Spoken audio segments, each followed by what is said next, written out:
Chapter 30. And Moses spake unto the heads of the tribes concerning the children of Israel, saying, This is the thing which the Lord hath commanded. If a man vow a vow unto the Lord, or swear an oath to bind his soul with a bond, he shall not break his word. He shall do according to all that proceedeth out of his mouth. If a woman also vow a vow unto the Lord, and bind herself by a bond, being in her father's house in her youth, and her father hear her vow, and her bond wherewith she hath bound her soul, and her father shall hold his peace at her, then all her vows shall stand, and every bond wherewith she hath bound her soul shall stand. But if her father disallow her in the day that he heareth, not any of her vows, or of her bonds wherewith she hath bound her soul, shall stand. And the Lord shall forgive her, because her father disallowed her. And if she had at all an husband when she vowed, or uttered aught out of her lips wherewith she bound her soul, and her husband heard it, and held his peace at her in the day that he heard it, then her vows shall stand, and her bonds wherewith she bound her soul shall stand.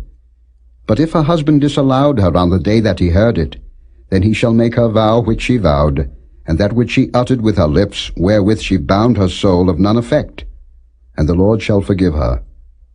But every vow of a widow, and of her that is divorced, wherewith they have bound their souls, shall stand against her. And if she vowed in her husband's house, or bound her soul by a bond with an oath, and her husband heard it, and held his peace at her, and disallowed her not, then all her vows shall stand, and every bond wherewith she bound her soul shall stand. But if her husband hath utterly made them void on the day he heard them, then whatsoever proceeded out of her lips concerning her vows, or concerning the bond of her soul, shall not stand. Her husband hath made them void, and the Lord shall forgive her. Every vow and every binding oath to afflict the soul, her husband may establish it, or her husband may make it void. But if her husband altogether hold his peace at her from day to day, then he establisheth all her vows, or all her bonds which are upon her. He confirmeth them, because he held his peace at her in the day that he heard them. But if he shall any ways make them void after that he hath heard them, then he shall bear her iniquity.